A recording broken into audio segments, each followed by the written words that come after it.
परमात्मा हा शक्तीने इतका प्रभू आहे, त्याचा प्रभाव या सगळ्या जगात आहे. मला सांगा, सगळ्यावर देवाचा प्रभाव आहे.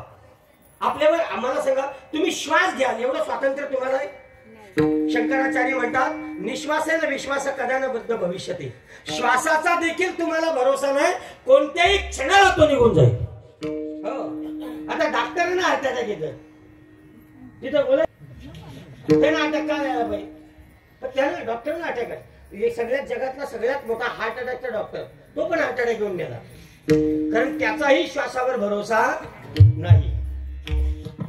एक तुम्हाला रांगा सांगतो, म्हणजे लक्षात येईल, देव सगळं करतो, फक्त आपण चिंता करतो.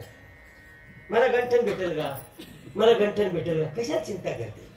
तो नवरा गोडाऊन मध्ये कामाला आहे, त्याला पगार 13,000 आहे, इथं त्याला करगोडा भेटेल.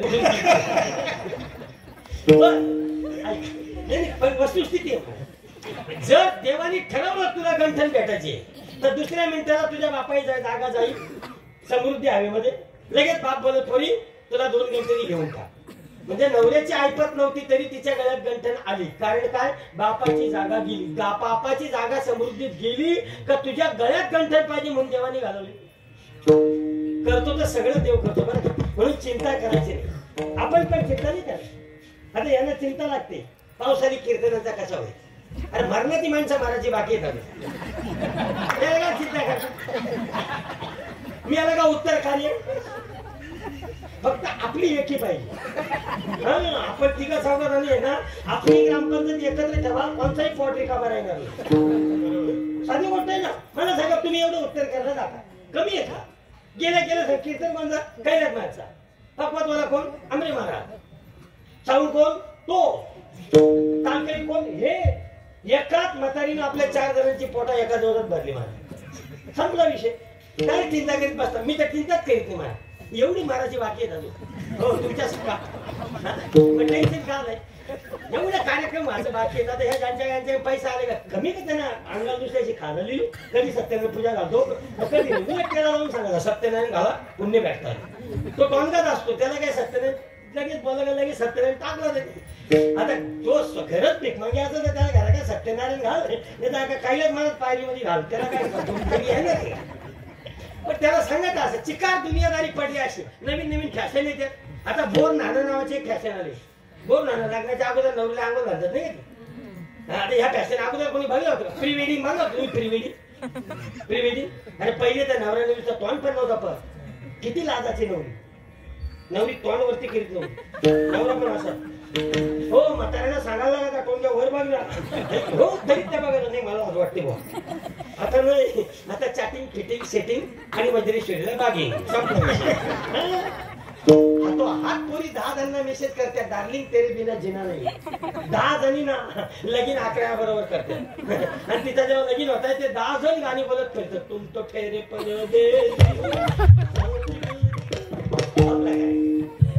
प्री वेडिंग नावाचा भूत आहे. कमी खर्च आहे का लग्नाच्या अगोदर. मग ते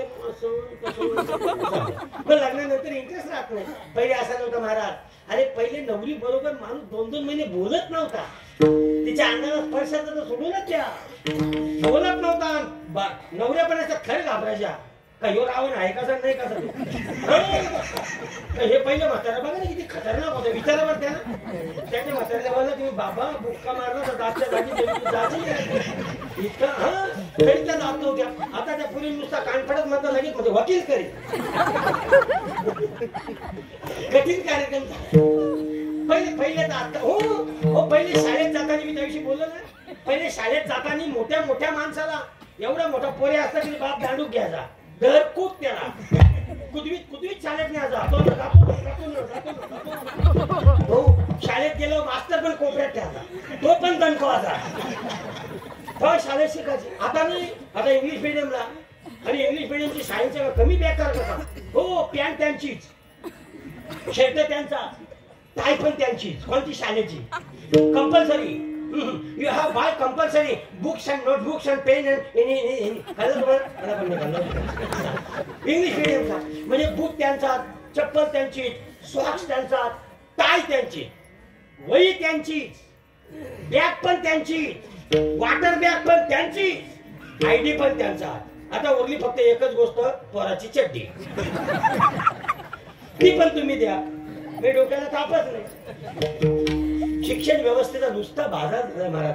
आता तुमच्याकडे तर काय होली क्रॉस शाळा आहे, सगळ्या ख्रिश्चनांच्या शाळा, आणि त्या शाळेमध्ये आग्र्यांची पोरा. ती जाऊन काय घंटा शिकणार तिथं? ती काय शिकणार तिथं तुकोबा ज्ञानोबा? ती तिथं फक्त क्रिसमसच शिकणार. हो, तुमच्या इथं सोडून द्या. कालवा कालनेर साईडला जाऊन पहा, अग्री पालकांनी तक्रारी केल्या की आमच्या पोरीने गंध लावून देत नाही म्हणून. हे मी तुमची फॅक्ट सांगतो, अजून तुमच्या हातात तरी आहे, आता तरी वाचेल. आता तरी कोणी पैसे वापरा, पैशाचा चुराडा करू नका. नुसतं देव गावाला जेजुरी चालल्या कॅम्पस बाया, मल्हारीची वारी माझ्या मल्हारी. आणि मग एवढे दिवस देव कुठे मिळेल तर तुमचं? मग पैसा आला का देव गावाला जेजूरला, आणि पैसा कापला तर देव ते शालारांच्या कोपऱ्यात देव. किती किती समस्या सांगू तुम्हाला. पण हे आता महाराज सांगा तुम्ही मला. अरे काही वाटत नाही, काही वाटत नाही. सगळी पवित्र पवित्र 50 माणसं महाराज गुजरात आणि मारवाड्यांच्या लग्नाला. 50 माणसं पात्रवलीत 56 पदार्थ, 56 खावकाय नाही का. मी त्या दिवशी एका गुजरातीच्या लग्नाला गेलो होतो. मी बोललो देवा मला पुढच्या वर्षी गुजराती समाजात जन्माला घाल. नको, ह्यो समाजच नको आपला, त्यांच्या समाज जन्माला घाल. हो, बायका बोलताना पण शांत बोलतात. अहो ऐकलं का, चहा घेणार का? एवढे शांत. शेजारच्याला पण आवाज झाली. आपली बाई पाहिजे चहा घ्यायला, चहा घ्यायला, चहा घ्या.